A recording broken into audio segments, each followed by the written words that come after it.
Hi and welcome to the next episode of our TecTalk Aftermarket podcast, here live from the show floor at Automechanica Frankfurt. And now we are dealing with an, I would say, omnipresent topic in the industry right now. It's about sustainability. And my next guest is Peter Lukassen from Bosch. I'm really pleased to have you in the show because I know you're really busy these days. Thanks a lot for being here. Thanks, Christian, for the invitation, and it's a real pleasure also to join you in the show today. And our audience, they know that a lot of the players are now getting really serious about sustainability. Also, all of you big players like Bosch, and I guess they're really curious how it works in such a big organization. Could you explain to our audience what your current role at Bosch is and what are the tasks you're currently dealing with? Well, sure. So, as you already mentioned, I'm working for Bosch, and there I'm working in the Mobility Aftermarket division.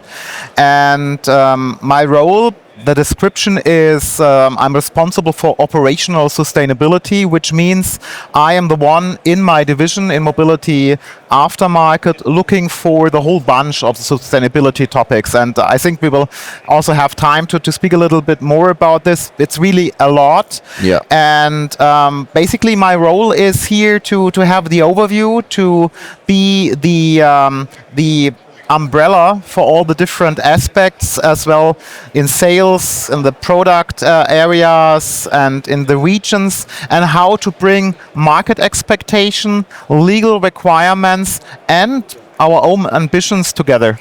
Yeah.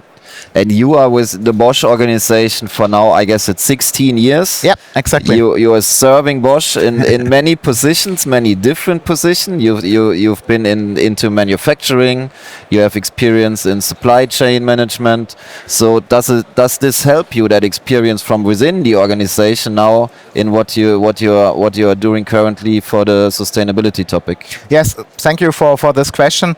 I'm now already 16 years with Bosch, and for 16 years I had been with the Mobility Aftermarket. However, I always changed basically the function, the perspective, starting in controlling, then manufacturing coordination, logistics, marketing, and now sustainability. And this helps quite a lot, as sustainability is not only a broad topic, it is truly a cross-functional and global topic. So you have to understand how these pieces work together, how you can bring them together. Logistics is a big part, especially in the aftermarket, but also product, how you can produce something. If you talk about circular economy, you have to understand how a product can be fit for circular economy. And last but not least, you have to understand your customers, because in the end, you can only do something, you can become more sustainable if also there is a market. Yeah, and you're only like one part in the whole chain. So sustainability is like a holistic approach. Yeah, everybody has to work together. If one piece is missing, you basically will fail to bring it. And if we are going one level up from Bosch to the aftermarket as a whole, so we had a couple of talks here before where we also mentioned that the aftermarket, basically regarding the sustainability topic, we kind of did it before it was cool, because the market itself is a sustainable market, because what we are trying to do is keeping cars on the road for longer. Exactly. So like always, in your private life, business life, and especially in mobility, the most sustainable is if you use the products really as long as you can use them, because if you just throw them away after a year or two, you are always re-spending the resources. And aftermarket, by definition, is enabling circularity of cars. Yes. So if you put it in a broader sense, we keep the vehicles moving.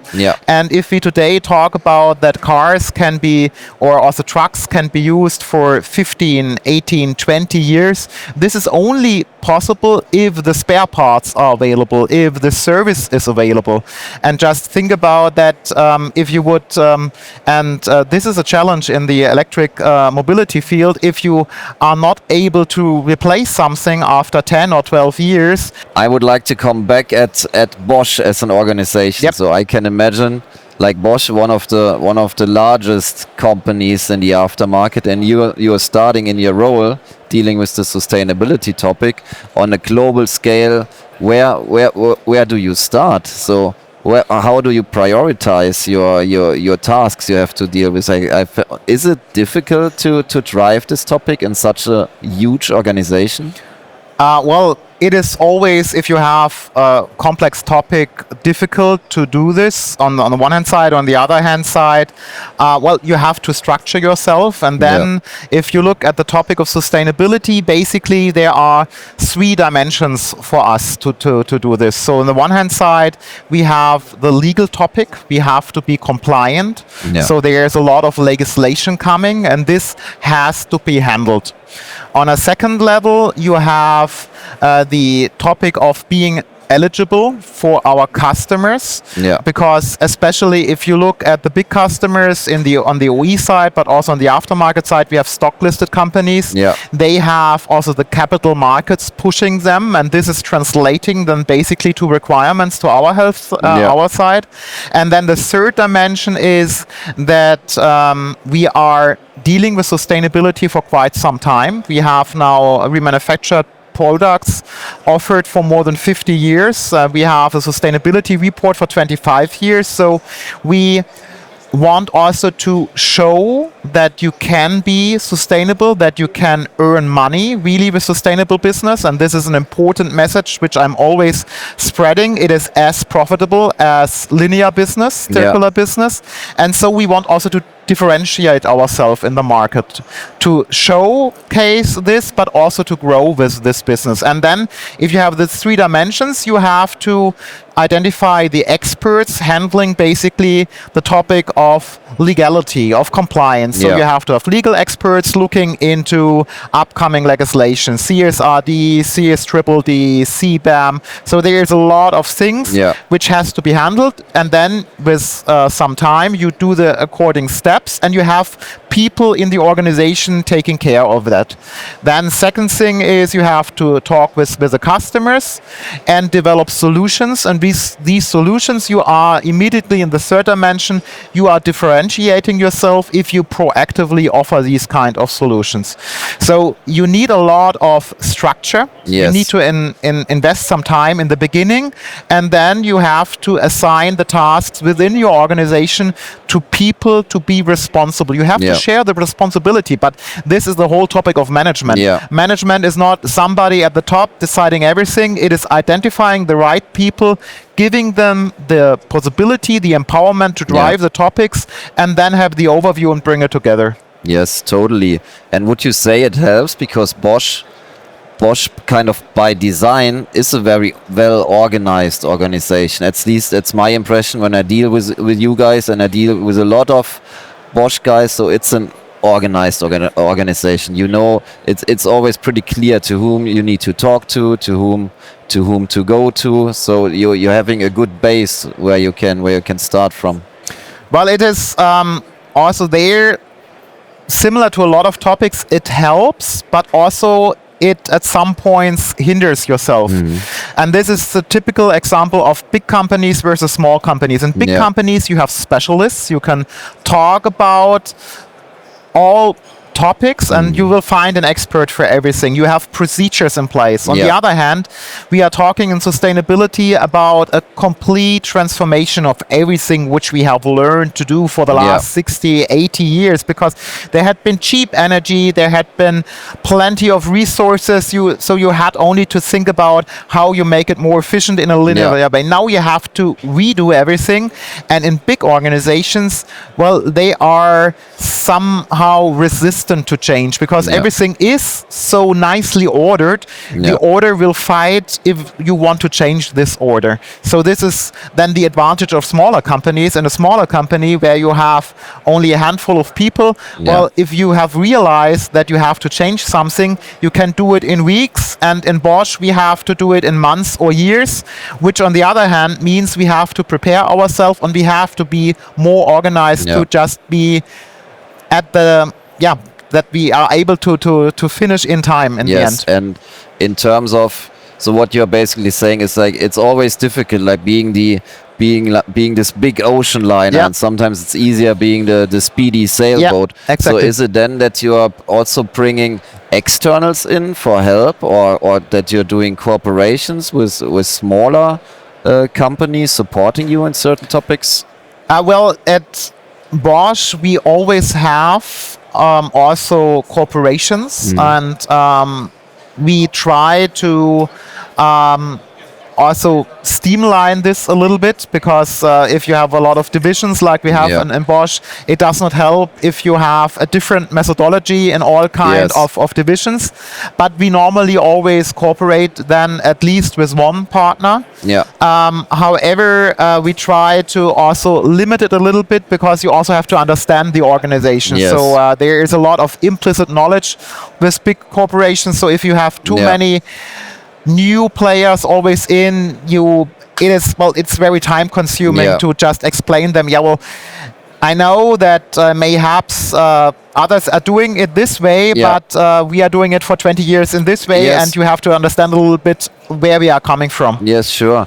And I guess many of our listeners also know when they're trying to tackle like big topics like sustainability within their organization, which is like a multidisciplinary topic, and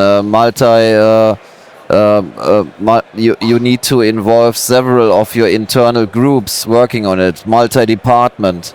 How can you make sure that to get all these people behind it? Because I know it's from myself or from our department, you want to do something, and usually the more departments you involve, the kind of harder it gets, because the people are also, of course, dealing with their daily work, or many of them, because they are not working 100% on this kind of project, so to speak. So how can you make sure to get them behind, and specifically on a global scale, where you also have to deal with global cultures and different cultures?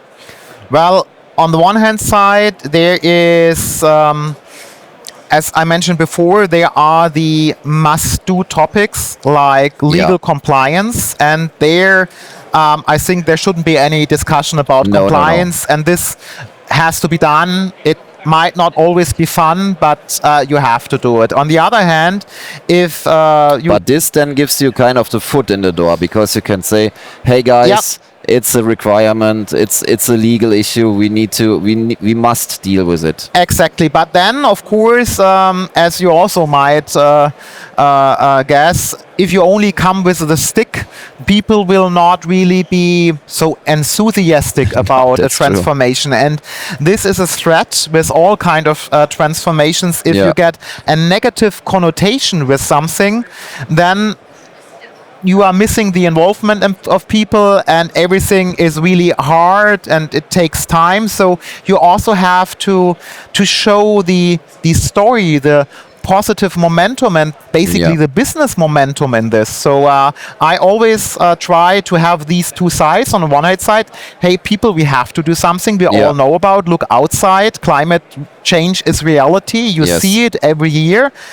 You want to also save the world somehow a little bit for your children. So this is a good motivation. On the other hand, I can show, and I always try to have these kind of lighthouses internally and also externally. I show, well, this is a growing business field. Transformation Yeah. also means always there is investment, there is opportunity in. Yeah. So building on this opportunity gets people also emotionally involved, and they can also show a positive story. And then you have really also people investing with motivation in a new topic, and then you Yeah. get the drive which you need, especially in global topics where you do not have lines everywhere. Yeah. So having something with a stick and a line, this is easy, but really having people to work together cross-functionally, you have to share a vision. You Yeah. have to make clear what we are doing and why we are doing it and where we are going.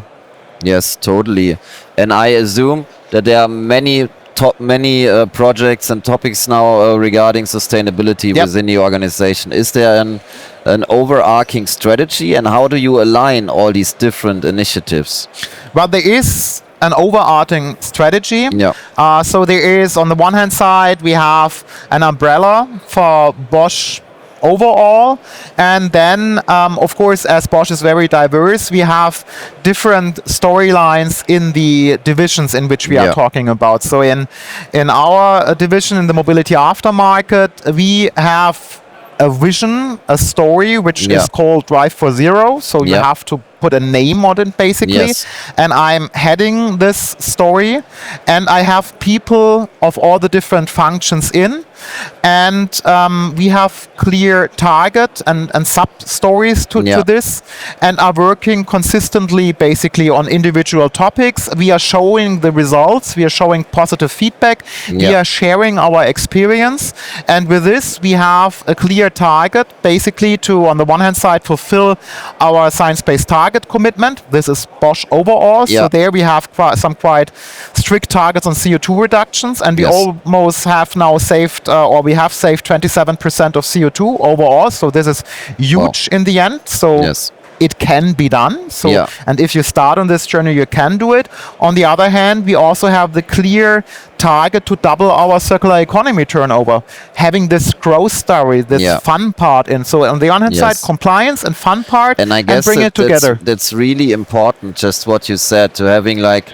not seeing it just as something you must do now, but also having it as a growth opportunity and a revenue driver. It's way easier then to get the people behind it. Yeah, and also get the investment. You always have to have top management give you some money, because transformation is not like running business.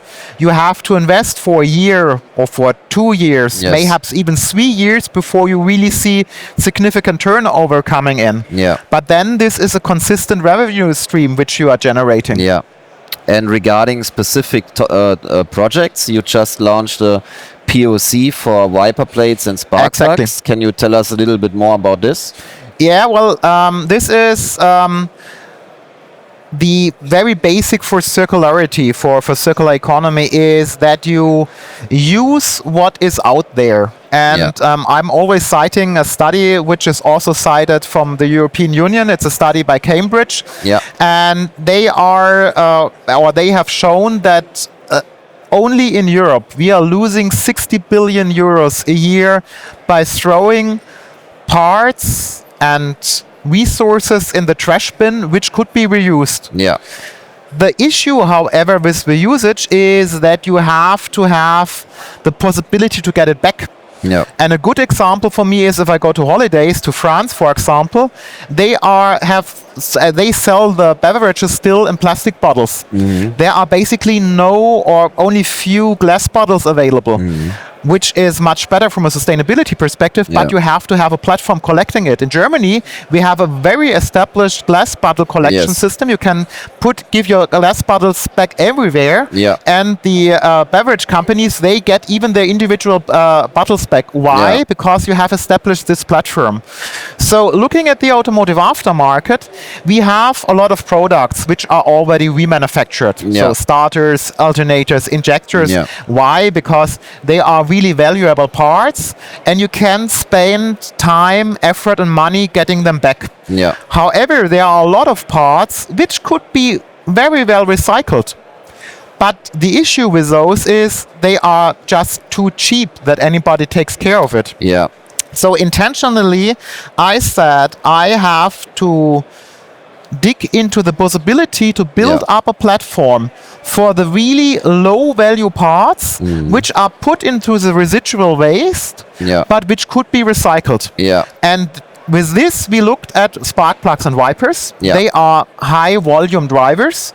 And we said we want to prove that we can put a box in a workshop, and the workshop just puts all the old parts in. We are taking back the old parts.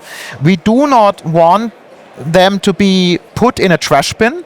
So it's a return container. This is important because we are taking back the old parts to recycle them. As soon as it's declared trash, you cannot do anything with it anymore. This is also one issue as soon as it's declared trash. But on the other hand, also it's a peace of mind. It's mentality. You have to also have people in the workshop realize that this is not trash. Yeah. This is resources. Yeah. This is old parts which can be reused. And then if you put it all in a box, we are very confident that we can take them back at a cost-covering basis. Yeah. And if we realize that, then we can build on this, because it only starts with wipers and spark plugs, and we can make it much bigger, and we want really to tackle this huge lost amount of resources, which we all know in the end we also need them, because resources are scarce. And we will see it also for rubber, that at some point we will have the issue of getting enough high quality rubber. So take back what you can. Run into bottlenecks. And then really look what you can do with it. And how do you see it on consumer side, on the car driver side? Are the people getting more willing to also use remanufactured parts, or do they even care about? It is a little bit different, and we also wanted to understand this. So as I mentioned, we have this global initiative I'm heading, which with the name of Drive for Zero. Yes, and also interesting, are there differences in the regions? Because like from my being German, and I know how Germans deal with their cars being like kind of part of the family, and they only want the best for their car. I think there might be some people who are hesitant to buy a remanufactured part. Exactly. So what we have done, basically as a starting point, we have done interviews globally, not only in Europe, North America, Latin America, Africa, Asia. We have done almost 300 interviews globally over the last years with all kind of people, with workshops, with wholesalers, with e-tailers. So everybody in the chain. And we have seen that on the one hand side, sustainability is present everywhere. The focus mayhaps is different, and also the maturity level is different. And you have countries also in Europe, like especially Scandinavia, where people are also actively asking for circular economy, so you do not have to explain, they understand it immediately. You also have tax incentives, which helps, of course. And in Germany, you have a lot of people who really value this, who already see, and we see this evolution that sustainability becomes a feature. So you also have there to change it. Only in the past, remanufacturing was, okay, it's cheaper, so I take the remanufactured part, and my car is old, so I don't care about. And the one with the new Mercedes wants to have only the shiny new part. That's the mindset you don't want to establish, right? No, exactly. You have to change it. You have to make it a feature. So we are also actively telling about the value as well as the CO2 savings with remanufacturing. So you can easily save, of course, it depends on the product, but you can save 70-80% of the CO2 of the spare part if you take a remanufactured part. So this is a real value, and people are beginning to value it also as a feature independently. Totally, because also the shift, as you said, in the storytelling, in the marketing, so to speak, going away from get a used part because your car is old. And I had this discussion also with the guys from MIMA in the US, and they were always very keen to going more into slogans like that the part is at least as good as new or even better. So, and to get that in the people's minds, I guess, is really important. You have to have the understanding with the customer that this is not a second-grade product which he is buying. It is indeed a very good product, especially if you look at the market for a lot of these parts. You really get normally an OE part, which is with all the wear parts replaced, putting up to date. And even if you consider that over the time of the production of a part there are design updates, well, the part which had been produced 5 years ago and sitting around in a warehouse is still the version N-5, Yeah. while you get with remanufacturing always the updated version, especially if we now talk about parts which have more and more software and electronics, and you always get the latest release date. Yeah. So it is like you would get your iPhone 11 Yeah. with the old firmware, or you get the refurbished one, but everything is already put to the new standard. And Yeah. by the way, the battery has been replaced, so you have the 100% battery life. Yes. Talking about batteries, we are in the switch from combustion engine to battery electric vehicles. Yep. Does this pose new challenges also for the sustainability topic? Because you're now dealing with different materials. You have like these big batteries which come into the circle. So what is your approach on this change in the engine types? Well, it is as with the changeover to sustainable supply chain, Yeah. the changeover to sustainable mobility, electrified mobility, Yeah. also means that we are transforming everything. So it means that we are developing and have to develop everything anew. We have to develop new tools and machinery for the workshops, training concepts. We have to Yeah. offer the education, how to deal with it, how can repair and maintenance be done. We have to offer new spare part concepts, and also to think much more about circularity. And in terms of that, sorry to interrupt you, because we said sustainability as a whole can only work as everyone are working together. Yeah. How is the cooperation from the OEM side on this? There's a lot of cooperation Yeah. from the OEM side, because also the OEMs, they have to rebuild Yeah. their whole ecosystem. And if you consider being an OE manufacturer like BMW, like Volkswagen, Yeah. like Fiat, whomever out there in the Yeah. marketplace, you are selling a car and a promise for mobility. Yeah. And the OEMs, they really rely on us as the spare part manufacturers, and they are relying on the workshops that this promise can be fulfilled. Yeah. Because imagine that you have spent, especially for electrified cars, which is more expensive, you have spent 40 or 50,000 euro for a car. Yeah. And then you go to a workshop after 8 years. Well, yes, there is not so much wear and tear parts, so you do not have this every 4 or 5 years I have to replace a spark plug. Yeah. It might be that I have nothing to replace after 5 years, but then I am coming to the workshop after 6 years and I have an issue with my e-drive. And then the e-drive is not in production anymore. And this means that the cost of these e-drives are easily 10 times the cost in serious production. Yeah. If you would need a new part. Yeah. So you have to have a supplier thinking about this. How can you have an affordable solution? How can a workshop really repair this? Yeah. And so they are really encouraging us to develop Yeah. these types of maintenance solutions. They are requiring us in the contracts to do so. Yeah. And we are also, of course, developing and offering support to the workshops, because especially in electrified mobility, talking about sustainability, Yeah. if you are using an electrified car only 8 years and then you scrap it, you have not won anything compared to combustion that's engine. exactly the point right now. I mean, we all know the numbers we've got Yep. shown over the last decade regarding the adoption rate of battery electrics, and now we kind of see it's not happening in that fast pace as it was initially projected.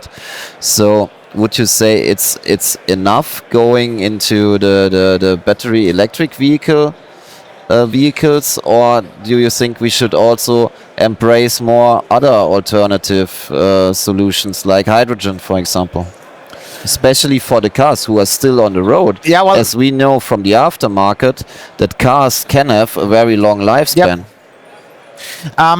As always, you have to think from the use case and from the customer. Yeah. So, and if we look at the overall adoption rate, so we also at Bosch, we are always looking at the markets. We have projections, and you are right. At the moment, the adoption rate is less than we thought about 3 years ago. On the other hand, I can tell you that what we have looked at the adoption rate for electrification 6 or 7 years ago, this is a status where we are right now. So 6 or 7 years ago, we basically, as always, have had 3 scenarios: slow, medium, and fast pace. And then 3 years ago, we basically said, okay, what we thought is the slow pace is now, or what we thought is the fast pace is now the slow phase. So we basically shifted everything up. It goes much faster. And now we basically scaled back, and we are again back in this extrapolation which we had 6 years ago. So still, we are having a very strong trend toward electrification. We are seeing the adoption rate, and like always with projections, they are varying. Sure. And with alternatives, it depends a little bit on where you are looking at. So technology is evolving. We think that especially for the smaller cars and engines, electrified mobility will be by far the most efficient kind of mobility. However, if we look at long-haul trucks, or if we look at off-road equipment, there might be, and this is also, of course, depending on how the OEMs are looking at it. But last year, agriculture maybe as well. Last year I was able to speak also with the head of the division, or was attending a meeting there of Hyundai. And they have shown also here, depending on range and applications, where they see electrification, where they see the hydrogen applications. So this will develop, and we will also see here some up and downs on this. And in between, we will have bridge technologies for transportation, like HVO 100, which especially in Southern Europe, we are also as Bosch actively using already. So our trucks in Spain and Italy, they use HVO 100. Then we have Brazil. They are basically using sugarcane. So there are a lot of bridge technologies in between. Overall, we are going to electrification. There might be some segments also in the long run for hydrogen. And let's see and be open about this. We shouldn't place all our bets on one field already. The only thing for sure is that electrification will come. Yes, and I agree on that. But also, like, what is holding it back currently on a consumer level is I guess the discussion is a lot about the resale value of battery electric cars. And I guess it's what you said before. Do you fear that now the change into battery electrics could lead to cars becoming a disposable object even? Well, I don't think that cars, just for some technical reason, can be disposable. Yes. Because if you look at the overall demand for mobility globally, and what we are currently producing, or all the car makers are producing in battery electric vehicles, there are simply not enough resources for all the batteries and all the e-drives if you only consider 8 years of usage time for it. It will not work. So there is not enough resources. It's not an option. It's not an option. And especially not if you consider cost per miles driven. So if resource scarcity gets up, prices will escalate even further. So there is a need for continued mobility, and where there is a need, there is also the possibility to do so. So at the moment, I'm also heading a research project, and where we especially look in a lighthouse project how we can products as circular as possible, with a clear intention at the end of the life of a part or a car, you have to be able to retrieve the resources, either reuse parts, remanufacture them, that in the end the vehicle can be used as long as possible, meaning the target should be 15 to 20 years for a vehicle. Mayhaps we are able to push this boundary further. And you mention it in the topic. It's always important to also talk to your market partners. So Exactly. are you in regular exchange with your colleagues at other manufacturers? Like for example, listeners they know Jan Bambas. He's a friend of the show. He's been here before. Yep. So do you regularly talk to each other? Yes, we are doing this in various platforms. So there is, on the one hand side, of course, the associations. So they have Yes. CLEPA, there's European level. the FICEFA for the Yeah. wholesalers. We also now have the Forum on Automotive Aftermarket Sustainability, which we jointly founded to have this exchange, Yeah. especially also with wholesalers as well as parts manufacturer. Yeah. And there is further Catena X, which is Yes. the industry initiative on data exchange with a big focus on sustainability, where I'm also part of the sustainability committee, where we are also exchanging with companies like BMW or with BASF, all the Yeah. other supply chain partners. So we all talk a lot about what are the impediments and where we have to commonly provide platforms and standards that we can make this transition as efficient and as feasible as possible. Yes. And looking into the future, like within the next 5 to 10 years, how do you see the market and the sustainability topic going from now? I see the market, I see it as a real fun market to be in, because I see a lot of people thinking about what can we do, how we can progress this. And would see you a lot agree that specifically in the aftermarket, I feel, because I talk to a lot of people who are dealing with the topic, but I have the feeling that the companies are not it's not used for, let's say, greenwashing. Like most of the companies, they mean it, so they take it very serious. Yep. And they stand by their goals and they really want to make an impact. Yeah, this is also something I'm also telling my kids. The public perception of companies in the area of sustainability Yes. is different than what we are really doing. We Yeah. are really changing Yes. the very way we are handling this. And we are doing it because on the one hand side, we know that we will only be operate in the future if we change. And on the other hand, as I mentioned in the beginning, this is really the place to be, to also differentiate yourself and to Yeah. make money. Yeah. And to make your processes more efficient and to really get the money you need for this transformation. You will not be able to get everything out of the traditional ways. No, turning it into a competitive advantage. Exactly. Peter, I'm very happy that you joined us for this session today. Thank you very, very much for being here. It was a pleasure talking to you. Thank you very much. I enjoyed it and it was really nice talking to you. I'm pretty sure we'll do an update in one of our next seasons. I will be happy to do that. Thank you.